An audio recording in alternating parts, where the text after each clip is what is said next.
Welcome to LegacyCast, your source for hearing from top influencers, industry experts, and successful business owners who are telling their unique story about life, values, goals, business strategies, and the various causes they are so passionate about. Future generations will come to be impacted by what is happening today, whether positive or negative, and our mission is to focus on what is going to affect change for the better. Hosted each weekday by James Snow, a former U.S. Army combat medic, now founder and principal advisor of James Advisors Group, a full-service financial planning firm in North Texas. This is LegacyCast.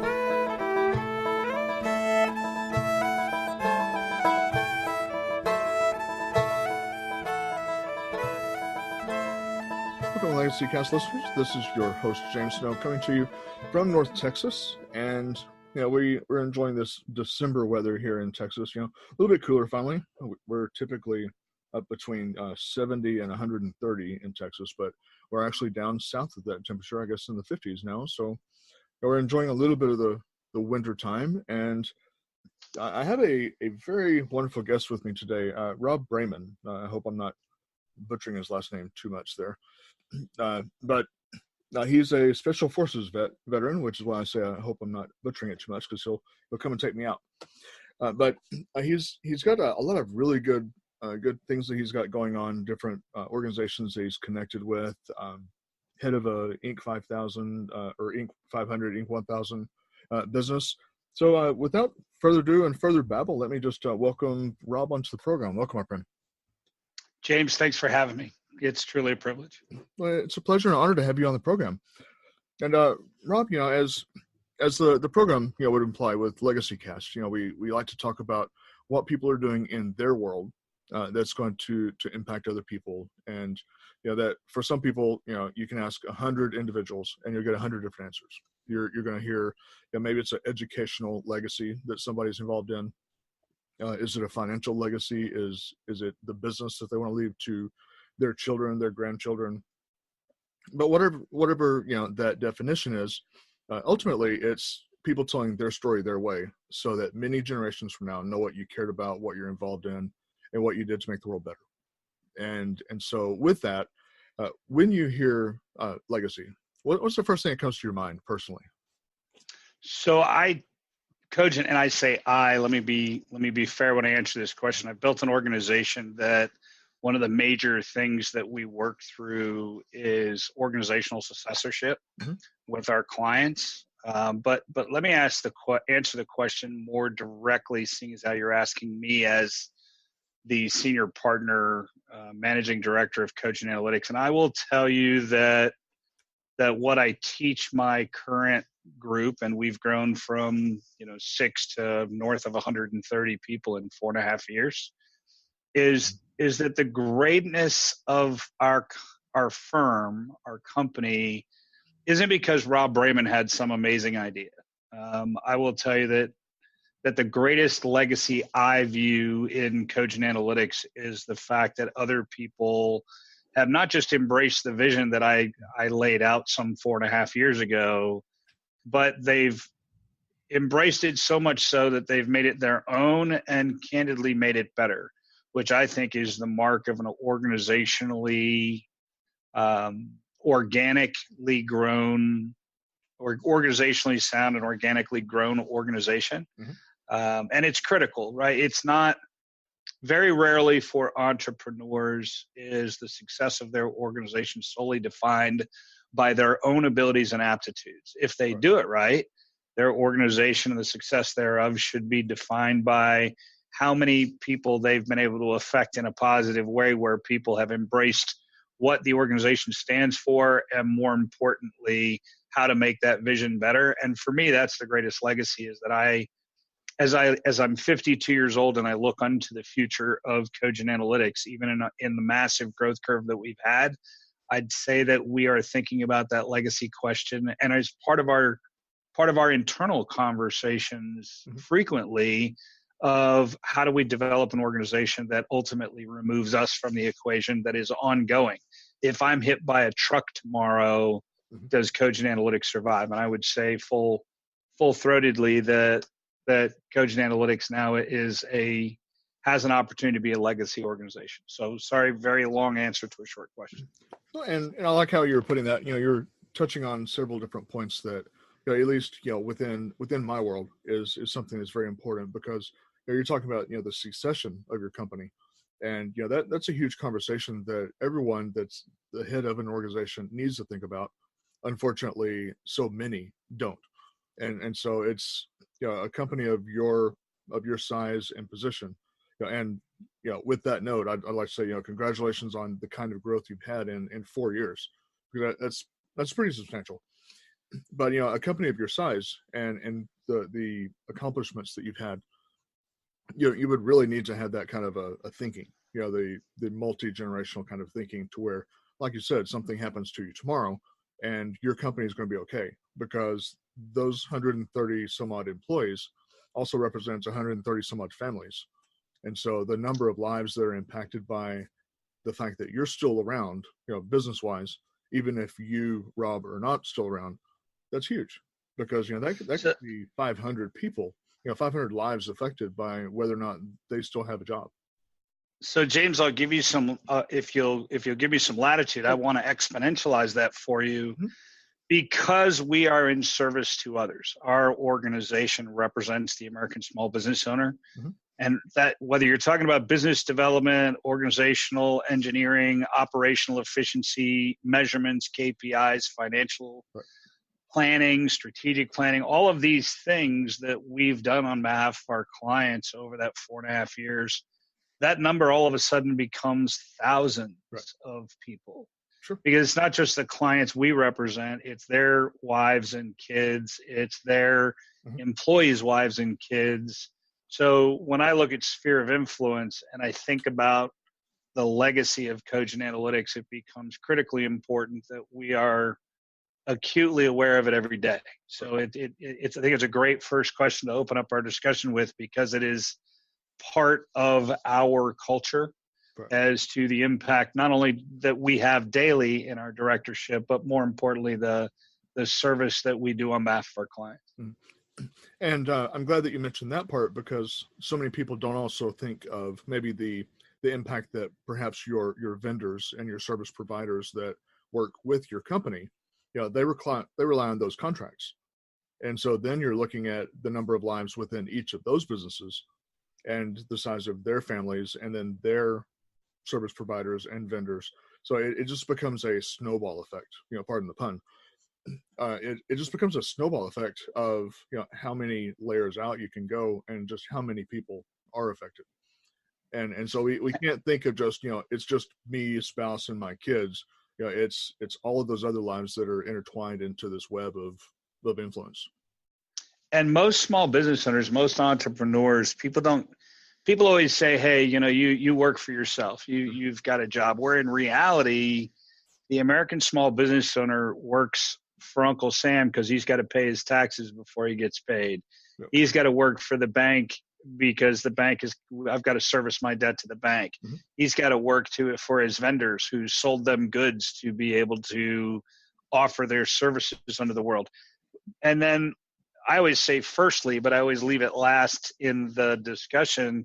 But most small business owners, if you sit down at a dinner party or you're sitting down and having a beer, you're playing golf, 9 out of 10 of them will tell you that their employees are the most important thing in their life, and that they want to offer their employees an opportunity for a future. They want to offer their employees an opportunity for growth. They want to offer their employees an opportunity for safety and security. Yep. So when you meet that small business owner out there in the world and you say to them, hey, you work for yourself, almost all of them are saying to themselves, well, it sounds nice, but that's really not how it works.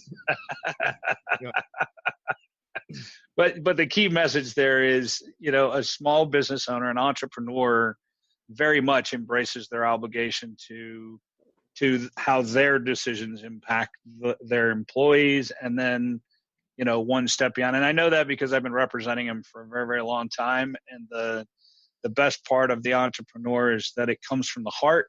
These are good, hardworking, down to earth, solid Americans that believe in what they're doing, how they're doing it, where they're going. Most often they do not have all the right tools or the right strategy or right circumstance. It's kind of like living in your forest every day. Yep. But I can tell you that their core value system is sound and their spirit to succeed is bar none, which is the thing that inspires me the most, right? Is that desire for excellence that a small business owner approaches their world with.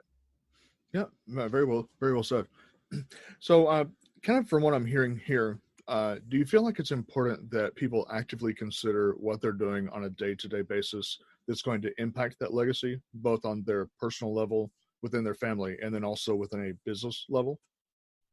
If you do legacy correctly, it's not that it's an active thought.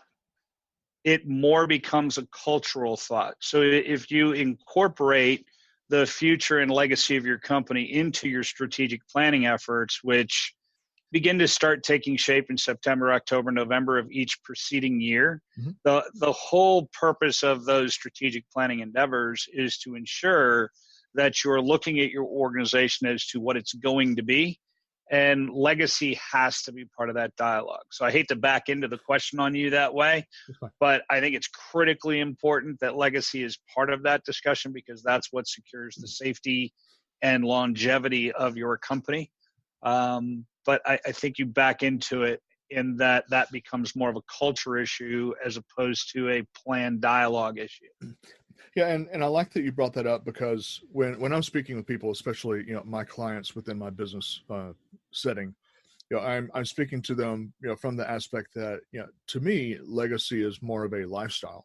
Once you've done it correctly, it becomes it's all encompassing. Everything that you do on some level is going to impact your legacy, because every decision that you make is going to impact it either in a positive or negative way. And so, Amen. When we're doing things, you're making a decision, are we going to have that last drink, when we're out with buddies? That could make a poor decision to your legacy. Or are we going to make that business, decision, during a business meeting? That could make a poor or positive decision. And so we kind of have to look at it as a lifestyle, if you will, that everything that we do is going to impact something else and someone else. And so are we doing the right thing, and are we living a good existence, a good life, a good example for other people, so that we're creating a good legacy, and in turn we're helping those other people that we touch and that we are imparting into, that we're helping them build their legacy. So like I said, it becomes I was going to say, God willing, they then exponentialize that best practice in their life. So I'm right there with you. Yeah, because ultimately that's what it's all about. We're put here with the purpose of leaving the world better than we found it. And so, in my book, that's really where I come in with, when I make that decision of, am I going to take this course of action? Is it going to leave the world better? Am I going to leave other people better? And how am I going to answer this when I get to that point, after my life is over and I'm answering for all that I've done? How am I going to answer that? 100% agree. So when you're looking at your views of legacy and also your plans within your business, how do legacy decisions play a role in your company? So we strategically plan in each one of our departments, and then as a collective, as a group of directors. And one of the exercises we do is we do a collective, here's where we were. So we look in the rearview mirror. That way we can look at statistical performance against plan from last year. And then we begin to lay those things out, and the entire group goes through the pre-planning phase, which really is an outline and a trend analysis against what we did. And then each of the directors go back amongst their team and they come back. So one of the challenges that I always have with each one of the directors or department heads is, what legacy, interesting that you asked me that question, what legacy do you believe your efforts have now left in your rearview mirror? Because legacy can be future looking, but it's how you control things to get to when you look back in the rearview mirror that you can say, I've accomplished the things that I set out to do with my team. That is the best legacy, is the foundation that you're building and where you're going. And that's something I say to them with great frequency. So when you and I start having a legacy discussion, I think it's wholly apropos because that goes to my core beliefs. I think that everybody has to be thinking about the impact of how your decisions are going to be made today, because most often the ripple effect and the profoundness of their impact carries themselves well beyond the 1 minute it took you to accomplish the deed. Sure. So the deed has to require some level of forethought, hence legacy enters the discussion. Yep, and I'm glad that you mentioned the analogy of the ripple effect, because it's so easy to visualize. You throw a pebble into the pond and it creates those ripples, and the ripples are going to continue all the way across to the other side, to the other bank, and that's exactly how our actions and decisions today are going to affect things tomorrow and years from now. Is those ripples keep continuing, and so I'm pleased to hear that within your business that you're having those kinds of conversations, to where people are empowered to think that way, because that's going to make them better leaders, better community members, better family members, better husbands, wives, parents, and so forth. It's going to create better individuals. And my greatest hope for us as a team is that I then push legacy on to folks to embrace what legacy are you going to have with your client. Right. So not only do I look at inwardly, I try to get people to embrace the concept as they look outwardly to the services we provide for our clients. So there should be an acute awareness of anybody who's in service to others that your actions have an immediate impact, as well as a more long-lasting impact called your legacy. So the real question is, did you do your best? Did you get buy-in? Can the client replicate it? And now can they build off of the foundations that you've put in place? Sometimes we introduce very tough new concepts, and sometimes what we're doing is tightening down the system or structure that they've already developed. Sure. But we will build a trend analysis with a client. We'll see a client that's underperforming. And in American small business, a lot of times what you have is companies that are doing very, very well, but they're underperforming from a net profitability or a cash liquidity standpoint. And I know you don't want me to go into a long geek out session about cash or liquidity today, but the impact to legacy is, when we implement those tools on behalf of the client, if you don't make it durable, if it's not long lasting, if the team hasn't not just embraced it, but they've gobbled it up, they've embraced it, and now they've made it better, now you have a legacy. So that's the context in which I use with my team. Sure. Because I think you're right. I think impacts are a ripple. I think impacts are both immediate and exceptionally long term. Sure. Now, as a business owner, CEO and entrepreneur, are there a few things that still, 4 years in, that are still keeping you up at night about your business, about growing your business, scaling, and so forth? So we were no different. It's interesting. I teach this every day, and I would say April 22nd will be the 5th anniversary for us. And I would tell you that when you grow from 6 founding participants in Cogent Analytics to 130 plus in 4.5 years, that we're going to suffer from some of the same challenges that our clients do. Occasionally I will promote somebody into a role that was less successful than I would have hoped them to be. Sometimes I promote somebody or don't promote somebody in a role that, in reflection, probably would have been a better choice. I think where I differ, because I represent others in these behaviors, is that we're very aggressive about evaluating performance, evaluating behavior, understanding what the challenges to growth are, understanding when we're getting dilution in either message or performance of particular task, base level or more complex level. So yeah, I would say that those things still, I would say 2 things. One, human resource development, which is probably the same thing for your listeners, is something that I think about very, very frequently. And then number 2, which is, I guess it goes more to my core. I've had a statement I've said to people. Everybody always asks me, well, how big do you want to get and how fast do you want to get there?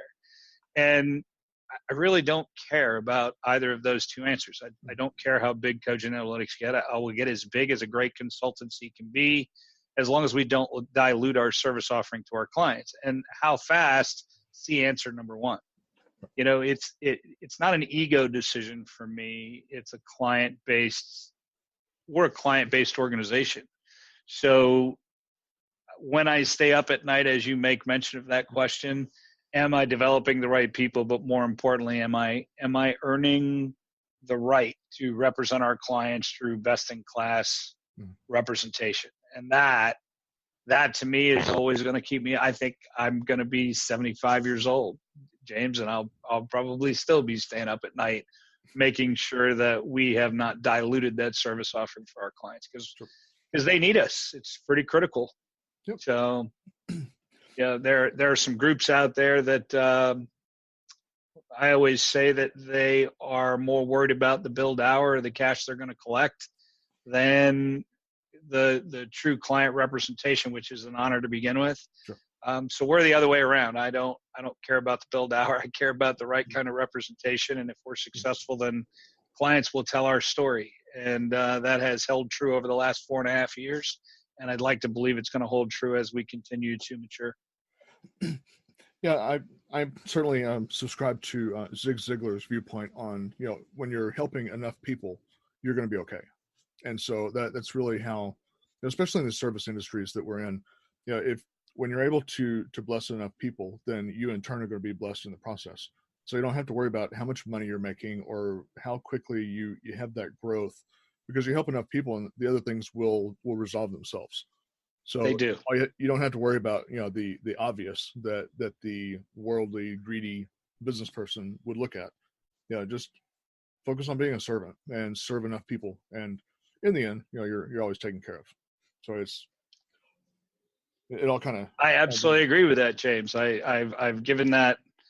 I've had that discussion amongst this team, and I've watched other team members on this team give that discussion with others. So at least I know it's cool. I know it's part of our core value system, which is it's just cool. So it is. Now, kind of in a slight change of gears here. Now, I think I pretty much know the answer to this, but you know, it's sort of one of those rhetorical questions that I like to throw in. Do you believe it's important that people create within their business plans, financial plans, and other key strategies, or do you think that it's acceptable for them to effectively fly by the seat of their pants? Oh my gosh, I'm a business geek. Yeah, me too. I'm a diehard geek. I don't think you know where you're going unless you planned how to get there. Yep. You know, I always equate it back to trying to navigate on a topographical map. If you don't plot your course, you're going to end up in the midst of some thickets. Yeah. So I'm a big proponent that business kind of works the same way. You got to shoot your azimuth and know where you're going, and you got to count your paces to get there. Right. So you know that when you've arrived, you have managed to an outcome that you planned before you got to that point on the map. So I hope everybody appreciates my metaphor, but let me simply make this put. Whether it's a strategic plan in financial or profit engineering, you cannot effectively manage to engineered profit and manage to a liquidity ratio to pay Uncle Sam, to pay the bank, to pay for growth, because growth costs money, and end up with a residual amount left over at the end of the year called a distribution beyond tax consequence, which is really how small business owners get paid. Right. Adara, you have a number of listeners listening today that have had great successes this year, and there's nothing left in the bank. Right. I would make the argument that there's nothing left in the bank because it is not as controlled. For outstanding of an effort that you put forth this year, you're not supposed to get to the end of the year. And please keep in mind, this is not about greed. This is how you fund your retirement. This is how you fund your kids' education. This is how you build the equity value, because your company is likely the single largest contributor to your retirement program. So many things are affected by how you plan and how you execute, that your answer to should you fly by your seat of your pants, I've got one word: never. Right. Yeah, and you made a good correlation there, is when you're talking about, you know, the money at the end of the year funding things like retirement, you know, that also applies, you know, for your employees, because, you know, Amen. Hopefully you're going to have, you know, an employee contribution plan that you're doing some matching for, so that you're putting into that loyalty thing that keeps your employees with you for, 10, 15, 20 years, and not just 2 or 3 like so many companies deal with. Well, even if you want to modify their behavior during the year, the employee has to see the vision. They've got to participate in why profit's important on a job, not just because I'm filling your pockets, but I'm a contributor to the success. Mm-hmm. And I understand what the net benefit is in the form of incentivization, right. Because incentives, for all intents and purposes, is incenting performance based on profit targets being accomplished. Right. So you're not giving them something, do you mind if I tell a little anecdotal story? Go for it. So I had a client tell me, I pay him enough. I don't want to give him any more. Now, this is a client that was operating at 2% profit. And what he was really saying was, I don't have enough money left over at the end of the year to pay my employees more. I'm not even getting a paycheck myself, nothing substantive. Mm-hmm. The client was making about $100,000 a year. Once I got him to realize that part of the reason behind the lack of profitability was due to the lack of control and the lack of employee buy-in, once we created an incentive program where he understood that they weren't getting more money, for lack of better words, out of money that wasn't existing, mm-hmm. What they were doing is now changing how they participated in the work product that the company was delivering. Right. And the employee had a vested interest in doing it well and doing it to a profit standard. So at the end of the year, when the company made 10%, there was obviously ample enough money left over to be able to incentivize his employees. Yes. And it took me about 4.5 months to get working with this business owner to the point where we got to an incentive discussion that I had told him previously. And, it wasn't much more after that conversation when he said, you know what, now I get it. It really wasn't about me not having the money and not being able to pay him. It was about, I always had the money. I was just managing it incorrectly. Right. And these employees now have stepped up and helped me be more profitable. So if I can share that concept with your listeners, I think that's an important point to make. It is, because, that another way of kind of wording what you're talking about is just that transition, taking your client from the scarcity mindset to the abundancy and limitless mindset of, I'll make these changes, and it's not so much that they're giving away money they don't have, it's that they've just completely opened up a whole new direction that's going to bring in more liquidity, to where then in turn they can afford all that extra stuff. Augments the business, right. Augments the employee portfolio, augments their expanse or footprint, and you have a much more profitable entity to be able to secure your future, which is the key in all of these small business discussions, is about security and understanding that there's investment and value to your investment. Right. So kind of looking at other businesses, just in your experience, what would you say are some of the most common reasons that entrepreneurs have either failed in their endeavor or just gave up in the process? Most people get burnt out, when they come into small business ownership. A lot of people don't come from business school and decide they want to open a business. They come from the school of hard knocks. They learn a skill or a trade craft better than anybody else. They're passionate about doing the thing that they know so well, better than the person that they used to work for. Mm-hmm. Because everybody will tell you that story. I used to work for a guy. Yep. The scary part about that story, and I always ask every client the same question. Well, how do you know that you're not that guy for all those people that are leaving you? And it always stops them for a minute, because the whole reason why they wanted to open their company was not to be the guy that they used to work for. And when they realize, oh my gosh, the turnover that I'm experiencing in my company is a reflection of how I am managing, what vision I create, what kind of planning do I have put in place, what kind of control systems or structure do I put in place. These are the things that make a profound impact for small business owners. Now, because they don't learn business first, they learn their trade first. Mm-hmm. That burnout factor for small business owners is usually why companies underperform. Right. The fastest way to go out of business is really twofold.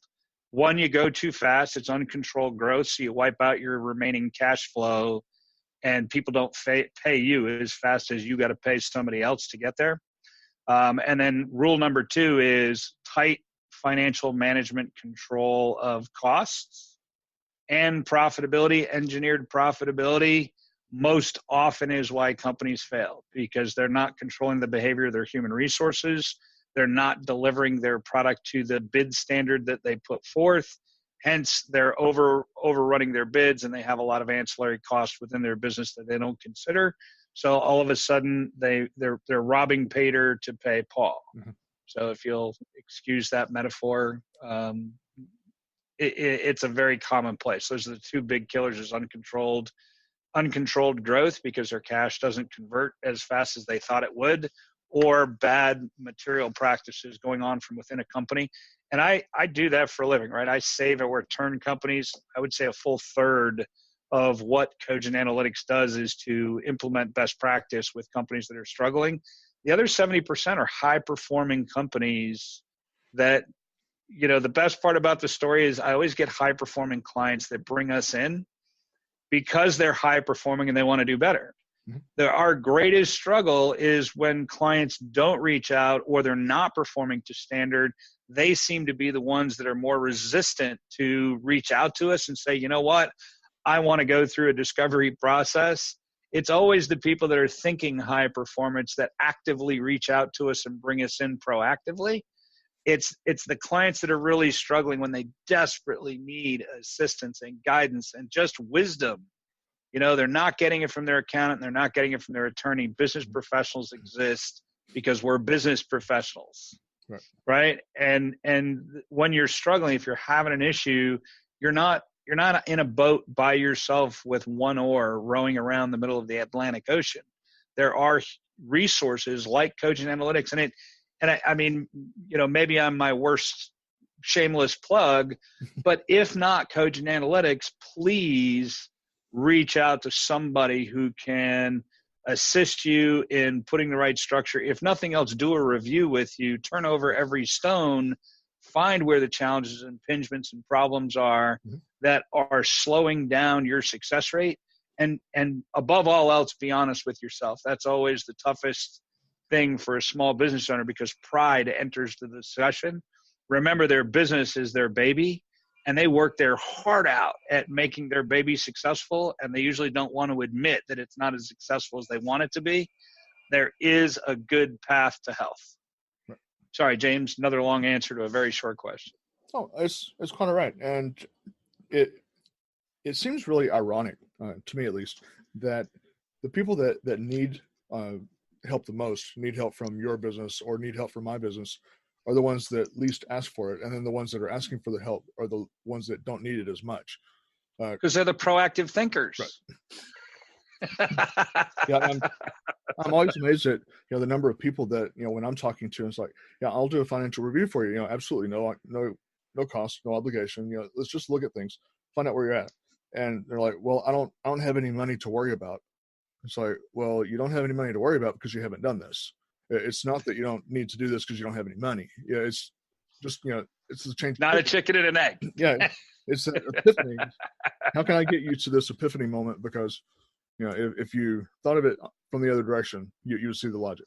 So it's always ironic to me that, the ones that really need it the most are the last ones to ask for it.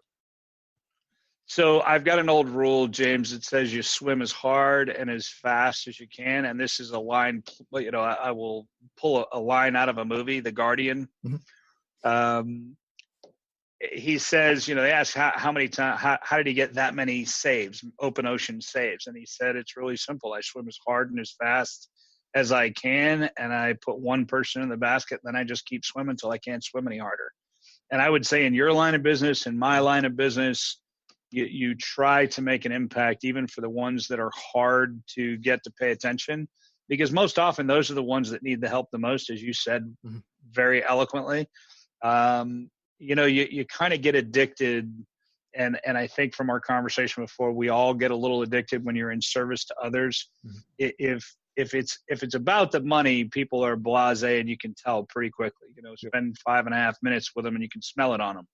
The people that are genuine, that are in service to others, I think if you do your due diligence and you get a sense through talking to them that it's genuine, not just a sales pitch, then you've probably found an advisor that's good for you and your family.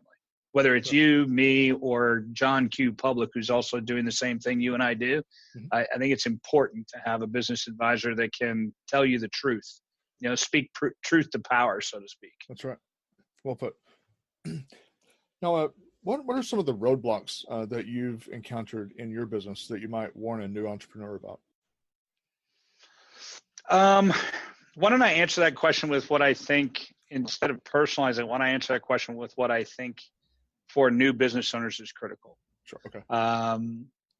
Generating revenue, a solid business development strategy, and business development is selling and marketing. So you have to consider reviewing all of how you sell or bring your product to market. There are a lot of people who are tradesmen, and their idea of selling is when my phone rings. That is definitely not selling behavior. So if you're trying to generate revenue in your business and it's a startup, or you're a mature business, maybe you're $2-3 million, but you're not, you've hit that stasis point. Selling behavior is an entire area of a company that requires direction. The next piece is people. We call it organizational engineering, but building a right leadership structure, making sure that your critical tasks are addressed by people who care about your company just like you do. The next part of that is process engineering, because every company has a way they go about delivering their service offering. And usually you end up with a lot of profit erosion in how that service offering is delivered, whether it's quality control, whether it's material management, whether it's human resource and the delivery of their product or goods, whether it's how they track those product or goods, whether it's scheduling. If you've got an interaction with other people who are also participating, scheduling becomes critical to avoid lost man hours. And then lastly, make sure, please, you put appropriate both financial controls and operational controls in place, because you cannot manage what you do not measure. Right. And I hate to use an old euphemism, but it is an absolute. You cannot manage what you do not measure. Yep. So hopefully that was helpful, not just talking about Braiman and Cogent Analytics, but more from what I think holistically is important to anybody going into business. Yep, that is important. Very well said. Are there some resources that you think you might turn people onto being aware of? Things such as Small Business Administration, SCORE, or some additional resources that you think would be advantageous? Depending on where they are, and sorry for the long where people are in their cycle, CRM, accounting system, process measurement tools, whether that's an ERP system or some form of project management system. And then organizationally, there aren't tools specific, although there are a lot of team development advisors out there that can do any one of a number of reviews. We do a discovery process, James. Yeah. And, I don't presume anybody is going to do consulting when we engage them in a discovery. It is a benefit to those clients when we know there's a clear ROI and we have a partner in a client that we actually can work with, because you can't push a rope up a hill. Right? If there's an old joke that we tell in Cogent Analytics is, if a client's rope, you can't push a rope up a hill, which is a Southern colloquialism. I don't know whether all your listeners will get it. We have to have an active participant to be able to take them on into consulting, because nobody's going to fix your business more than you are. Right. Even if you don't have the tools to fix it, you're definitely going to drive change because you're the owner. So those are some behaviors, but we're looking for the discovery itself. And I think I'll answer your question this way. Our discovery process is 2 to 3 days of boots on the ground, holistic view of the entirety of your organization, your processes, your cash management, your financial management, your operational management, your business development, go-to-market strategy. So when we do a discovery with our clients, it is complete tip to tail, full engagement with leadership all the way down to the last man digging a ditch, if you'll if you allow me that latitude, because it's critical. There is nothing more important than occasionally engaging your organization or challenging your organization in thinking about the future, looking at what's happening today and thinking about the future to make them embrace, make them see, make them engage. Mm-hmm. Right? Sometimes you got to recalibrate, reload, and re-engage, in the fond words of Jocko Willink. So how would you say that your personal values and beliefs play a role in your business? And then the kind of additive part of the question would be, how would you advise other people to incorporate that into their business? Successful people, and this is a crazy percentile. If you look out into the world, you'll find that most successful people have a core set of values that they don't just talk about in a casual way. It's something that they believe to their bone. It's something they embrace at their core, and it's, more importantly, attributes that they lead with every day. Mm-hmm. Mine are simple, and it's the tenets of strength, character, and power, which are honor, courage, wisdom, faith, perseverance, and loyalty. That is something that is embraced by my entire organization. It's something that I've had in my life for 30 years. And, it's the old adage of honor is what you do when nobody's looking. You've got to tell the truth. Words aren't cheap. You've got to be honest and honorable in all things you do. Courage is the ability to tell the truth when people don't necessarily want to hear it. Mm-hmm. The courage to do the right thing, even when other people find it unpopular. Courage to challenge the status quo, I think, is the way I want to say that. Yep. Wisdom, I think, the good Lord made you as smart as you were ever going to be the day he made you. Wisdom, you have the privilege of having imposed upon you by life every single day. Mm-hmm.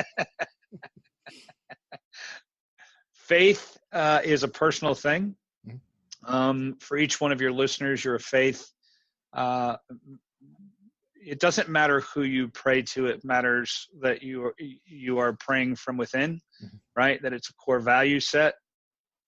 Perseverance, by single definition, is the stick-to-itiveness to be able to see your way through tough times, because, as everyone well knows, life is rarely kitties and kites. Yep. And loyalty, I think, is an attribute that, as long, it seems to have its challenges, right? If you look out amongst the world today, the concept of loyalty and truly understanding the premise of loyalty, whether it be to a client, to a friend, or to a family member, it really is a definition of character that I think goes to how you're built, who you are, and what your makeup is. Right. So those are mine, and I will tell you that's the way we believe every single day. And I'd like to tell you with great confidence that those core value systems have been embraced in my organization. And it's a thing that'll bring a tear to my eye when I'm speaking to my employees at our Christmas party last Friday. It was a moment there where the obvious truth of it was that I was no longer the leader of an organization trying to instill values, that they had grown to the point where those values had then been reflected back to me in the faces of those looking back to me when I was talking on Friday night. Mm-hmm. And if I can tell you from an inspirational standpoint, there's been no greater moment thus far in my life than to look at those employees and their wives or husbands and their children who were also invited to the get together. Pretty amazing experience, James. Yeah. I'm sure it was. That's legacy at its finest right there, I think. So what is something that early in your life perhaps you did not do or did in a certain way that you would have chosen to have done differently now that you look back at it? So when I was 15 years old, my father passed away. I was a baby of 4 kids.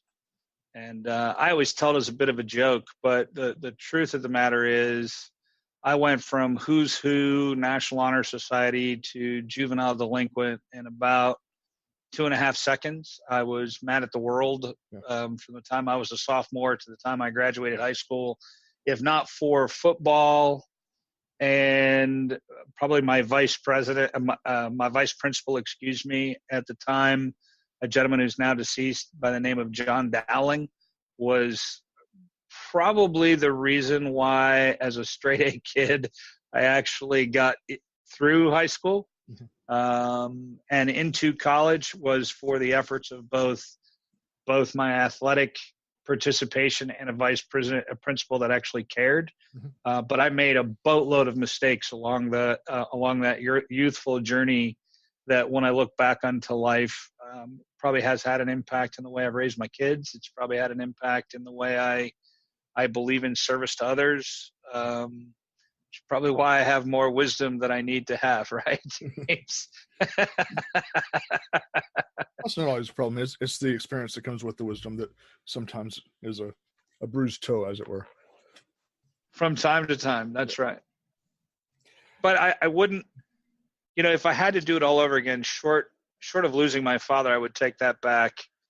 I would take that back in a heartbeat. If I could have my dad see his grandkids, how they've grown up today.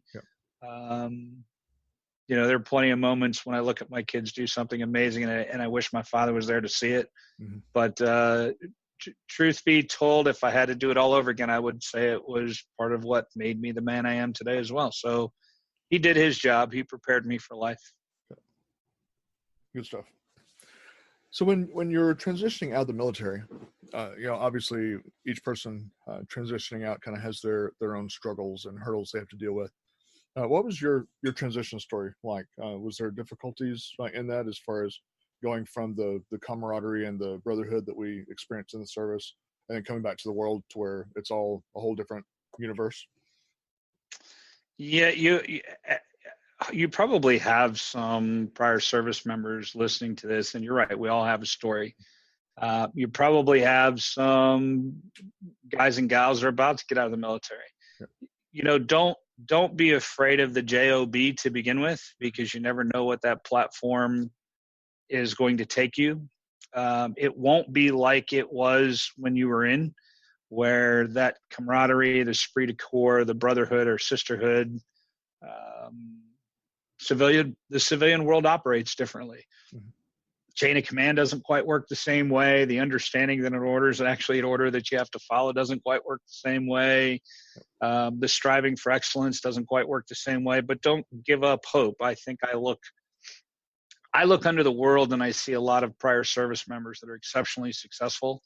And don't get me wrong, we support an organization called Objective Zero, which is about limiting veteran and current active duty member suicide. We lose a battalion of soldiers every single year to people taking their own lives, and the strife that happened both when they were in and the challenges that they're faced once they reach the civilian community. And first off, there's a lot of people out there that walked a mile in those shoes before you did. And I guarantee there are people willing to help, like an organization like Objective Zero. Reach out. There are great programs that will help you get. If you're really struggling, there will programs that help you get back on your feet. But for most people, the struggle from military to civilian life transition it will seem foreign to you for a year, usually. Don't look for that flash in the pan, 30, 60, 90-day magic. You're going to have to figure out that some of that acclimation and change has got to start with you and not necessarily the organization you're joining. I would tell you to continue to outperform as you were expected in the military, because historically that's why you will rise through a civilian organization, is because they recognize that you have all the foundational principles that will make you successful in theirs. Hopefully that answered your question, James. I think I was a little tangential there, but I think I got the message across. Yeah, and you're touching on the point of outperform the other people. what the civilian companies will discover, they may not understand it up front and may not even want to hire, our listener because they're a veteran. Not all companies are that way. But what they will discover is that you're going to probably do about 30% more production than their civilian counterpart. And that Easily. stuff is going to keep you around. And you're going to be able to earn 30% more income than your civilian counterpart. They're going to notice that too. And so, just focusing on your core values, and just know that they may not understand who you are as a veteran, but they can understand what you're doing. And they 100% agree. Not going to miss that one. Yeah, the fear, I think, for a lot of business owners today is we publicize PTSD, which I think is critically important to do for survivors, and people have gone through PTSD. But what happens is people share those stories, and then when they see veteran on an application, they don't know how to handle the questions, and they don't know how to engage with somebody who might have been having that experience. If you're having some challenges, I would say there's nothing wrong with introducing it in a discussion. If somebody asks you directly, always be honest, be forthright, be straightforward, but also give them the confidence. I had a discussion, and again, another anecdotal story. I had a discussion with a small business owner about 2 weeks ago that was fearful of hiring a veteran because he was a combat veteran and he was a little concerned about PTSD. And I said, well, share with me, what is it about the PTSD that has got you so fearful or uptight? Yeah. And he started to tell a story of, somebody a friend had shared with him. And you always like playing telephone, right? It's the old can story where everybody sits in a circle and by the time it gets back to you. But this particular business owner was fearful of this veteran because they were going through PTSD, and maybe they're going to come to work and shoot up the place. And I had to stop my client at that point in time and asked him how many of those stories had he personally been aware of. And when he sat back and thought about it, he realized that the answer to that question was none. Mm-hmm. Yep. And I said, well, why is that true for you then? And he said, well, I don't know why it's true for me, but I guess I had that fear. So just remember that if you're honest and you're forthright, that most often some of those fears, if you don't introduce it, they may not hire because they're thinking it and move your application to the side out of their own idiosyncratic fear, not because it's real or fact-based. So don't be afraid of being able to address those issues in a positive, uplifting way with your potential hire or the company that may be looking to hire you. Yep. So what compelled you to go into the direction you did as a business? Was there like an aha moment that told you, you want to go into business consulting? So I built 3 companies. I'm a serial entrepreneur. I built 3 companies before this one. I was going to become another entrepreneur and applied for it. I woke up at 3 o'clock in the morning and told my wife that I was going to get at least the process of interviewing for jobs. We'd moved to North Carolina, and the bank had that day given me the loan. And woke up 3 o'clock in the morning, and I was milling about in the house. And finally I laid back down in bed, and I told my wife, I said, I think I'm going to interview for some jobs. Well, the first thing that came out of her mouth at 3 o'clock in the morning is, as you can imagine, why am I up at 3 o'clock in the morning? And then she thought about what I had told her, and she asked me if I was crazy, and she knew the answer to that question already. So I said, I've been an entrepreneur for a really long time, and I don't know what it's like to have a job. So whether it be for 3 months or a year or 2 years, I've already got the loan. Nothing's going to stop me from doing it again if I choose not to go down that path. But I thought it was healthy to interview for some jobs. And I ended up going to work with another consulting group that I think taught me more about, when I look at Cogent Analytics, it taught me more about who I didn't want to become and what value systems I wanted to instill in how we represent our clients. So that's really what drove me is I fell always say I answered an ad and I fell into a position more than it more happened to me than me happening to it. But there was the ad said, can you work with a small business owner? And I said, well, gosh, I am one, so I know I can do that. Mm-hmm. And I answered the ad and I was hired and I worked there for 11 years. And I did a lot of great work when I was there, but I could not or no longer support the vision of the organization. And I felt it was, when you get to that point where you can't believe in what you're doing, you gotta begin to believe again. Sure. Hence why I built Cogent Analytics. And I attribute most of our success to the fact that we've stayed true to those core values. And I can get up and look myself and shave in the morning with the guy I'm staring back at me. Yep. That's important. So as a serial entrepreneur, I guess this might be an amusing question. Is there another profession that you would like to attempt other than what you're doing? So the last part of Cogent Analytics is going to be private equity. Mm-hmm. Investment into small business owners. I'm pretty convinced that I will be with the small business community for the balance of however the good Lord wants to leave me in service of others. Eventually he's going to call me to the gate, right? So until that point in time, I'm pretty convinced that I am going to be in small business advisory services for the balance of my career. But the last part of the equation is really private equity investment in the small business community. Mm-hmm. You'd be shocked at how many great, amazing ideas are out there. People that talk about the American dream being dead they're obviously not reading the right things or paying attention to the right things, because it is alive and well. The American dream is still very, very vibrant. And look around and ask your employees someday, if they don't believe it's vibrant, you should ask them why not.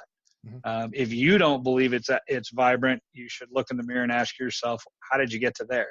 Because I can promise you the dream is real, and it is still, we still live in the greatest country in the world. And, it's not perfect by any stretch of imagination, right? We have an imperfect system, but the American dream is alive. And I think that's critical. Good stuff. So what would you say your greatest strength would be, character strength? Leadership. Okay. I have, if I'm going to be fair in that, that was not something I came to of my own accord. That's mm-hmm. something that other people have most recently written or said about me, mm-hmm. is that I effortlessly make them believe in something that they had never considered before, and that they believe in my servant leadership style, so much so that I'm let me answer it to you this way. I'm not one of the guys that stands at the top of the hill and yells back down to tell you to run faster. Right? I'm the kind of guy that runs back down the hill to the last guy and says, come on, I'll run with you. Mm-hmm. And that tends to be motivating to other people to do those same behaviors, same traits. Sure. So I do it and have done it most of my career without thinking or putting it in context. My employees just impose that upon me. So when you ask the question, I'll give you the answer that they gave. Mm-hmm. Flip side of that question would be, what would you say the greatest weakness is that you have? I'm Don Quixote. So for anybody who hasn't read Man of La Mancha, I tilt at windmills every day. Mm-hmm. I'm a diehard believer that all things can be accomplished. And in reality, not all can be accomplished. But if you're willing to get up every day and put your boots on, strap up, and get in the game, I think you can accomplish an amazing amount. But that just comes from personal strength and power. So, that's that. My greatest weakness is I'm Don Quixote. I love to tilt at windmills. So when you're doing your brainstorming, is there a special place that you like to go to for brainstorming? Taking the dog for a walk or something of that sort? The elliptical. Oh. When I used to run, I can't with my hips anymore run. So if I get on the elliptical, it's the one place I can turn on the music and shut the rest of the world out. And 9 times out of 10, I figure out a bunch of complex problems when I'm either in the gym or on the elliptical, or that's my special place. I would say the shower, but I think that's personal for a podcast. I've had quite a few people. I've had quite a few guests that have claimed shower, so it's safe territory. We're all brothers and family here. Yeah, in a leadership role, the one time that you have that nobody wants a piece of you is you're either on the commode, you're in the shower, or you're at the gym with your headset on, where nobody's going to reach over and ask you a question. So those are private moments that are really for yourself, but it's healthy. Yep, do your best thinking there. So if you're to describe what your day looks like, maybe to someone who wants to start a business, how would you describe your day at a very high level? I work half days. Okay. Yeah, pick whatever 12 hours you want. Mm-hmm. No, I owe you a serious answer. Entrepreneurship is incredibly challenging. If you're thinking about going to small business, first off, I would tell you to reach out. We have an exercise that we go through with startup companies to make sure that they're dotting the I's and crossing the T's. You mentioned SCORE early in our discussion, which is a phenomenal organization. SBA has great small business resources to be able to take you through a well thought out plan if you haven't considered many of the questions. Be prepared for the hardships. Usually when you go to work and get a job somewhere, the back office is managed for you. The business development is managed for you. You're in a role where you have to go into work every day and focus on the one thing that you do well. Right. In small business owners have to consider everything every day. Yes. So there's no pause button. There's no time off, whether it comes to payroll or 941 taxes, or the bank that needs information, or a vendor that wants you to fill out a credit application, or a new hire that, somebody called in sick and didn't show up the fourth day in a row and you got to hire somebody. You are the business when you become a small business owner, until you build a team around you where your team, the success or failure of your business isn't defined by just you, James. Right. Your business is defined by the team that you build. So there's my longer answer. Yeah, and just a side note, I wanted to mention, since you were mentioning a small business, is for our veteran listeners, they're also within the Small Business Administration office is going to be a person or a group of people that work with veterans, and so that's going to be a good resource. Even in all the way up to the level of in DC, in Washington, there's a team of veteran business owners that work with the Small Business Administration, and so you're represented from the highest levels all the way down. And so, reach into that resource and take advantage of it. Please. Because it's there for you. You've earned it. So that's my little side note to small business is, take full advantage of it. And the Inc. 5000 has a program for all of you people coming up. The Inc. 5000 has a program every year where they do a veteran mentorship program, which is actually how I met Objective Zero. I met the principals of Objective Zero at the Inc. 5000 2 years ago, and they were my mentee. I was their mentor. It didn't start out that way. My mentee was unable to attend, and their mentor was hung up in a storm and not able to travel. So it was divine intervention. I was blessed with the opportunity to meet Justin Miller and then Blake Bassett. Phenomenal organization, www.objectivezero.org. For all you veteran listeners, please go on. There is no higher honor than getting our brothers and sisters to maybe we can help them from taking their own life. So if you can participate, they definitely need ambassadors. It is a wonderful program. Sorry for the second shameless plug of the day. No worries. For all of the different organizations helping our veterans, I'm 100% on board with that. So no worries on that.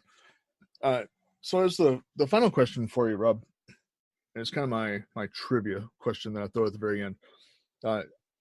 If you can tell us something about you that most people don't know about you.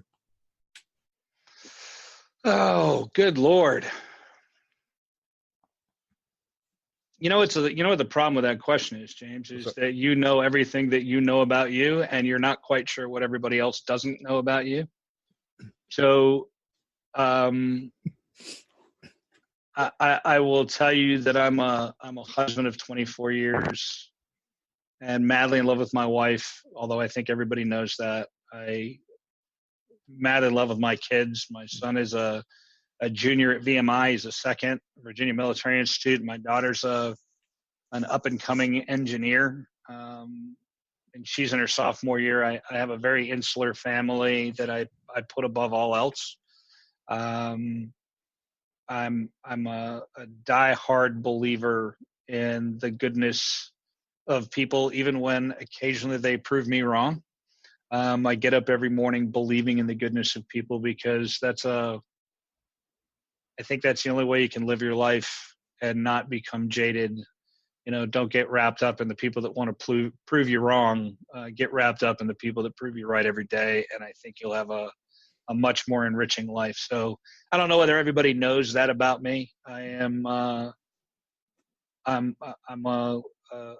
dad who loves his kids. I'm a husband who's madly in love with his wife. I'm a business owner that has greatest and utmost respect for his people and the hard work that they put in every day.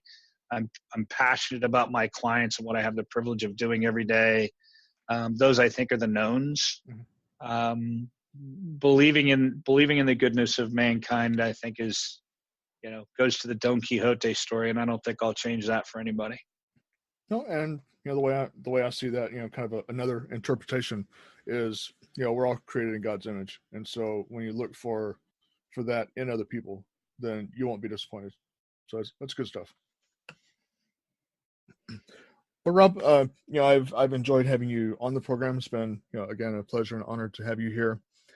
Before we part, I want to give you a chance to give some contact methods for the listeners, so that they can reach out to you through either your business or any personal contact things, like social media that you do, or even some of the programs that you're involved with, different contacts for them. Just give you a chance to put that in there.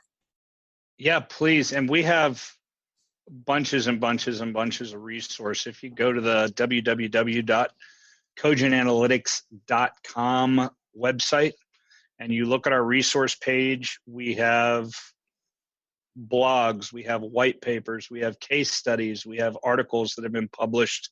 I think we're over a dozen published articles. We have any one of a number of podcasts. We have resources for you, the small business owner, that reach out to us if you want to go through that. I'll make your listeners the same offer. We've actually been very successful with this program. Somebody else told me I should do it about 6 months ago, and it's been amazing how much buy-in that we've gotten from listeners over the time of doing podcasts. But we will do a 2 to 3 day discovery of your business for $1,200 for the first 10 listeners. And I'm not meaning to make that sound cheesy. The last podcast we did 14 of them, because I'm Don Quixote and I don't know how to say no.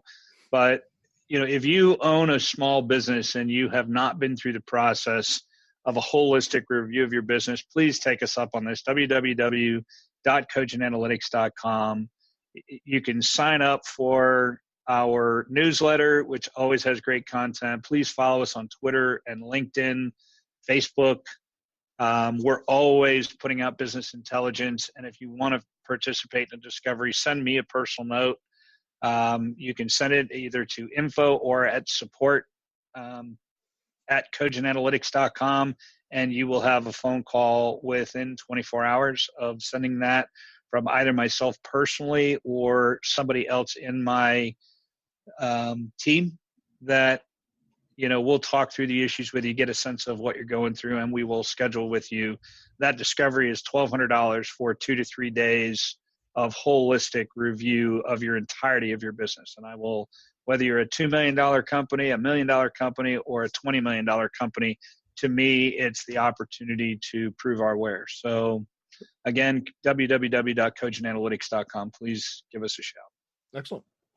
That's good stuff, Rob. And I certainly encourage the listeners to take you up on that, because it's like they say, you don't know what you don't know, and you can't fix what you don't see. So certainly, take them up on that, because $1,200 for looking your business over beginning to end, that's it's a steal.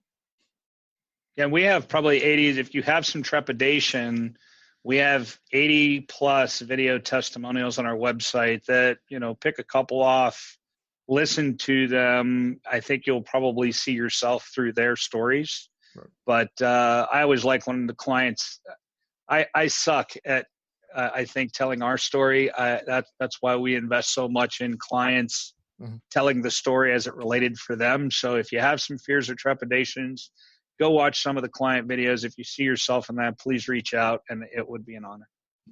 And James, thank you, by the way, for having me on today. Well, thank you, sir. And I certainly wish you the best of luck with your business, and being back on the Inc. 1000 again for another year, coming up. So, certainly, say congratulations on that. And until next time, I'll see you around the bend, my friend. It was a pleasure. Thanks again. Thank you, sir. You've been listening to Legacy Cast. Thank you for joining us today, and be sure to come back next time as we speak with more top influencers, industry experts, and business owners from around the world.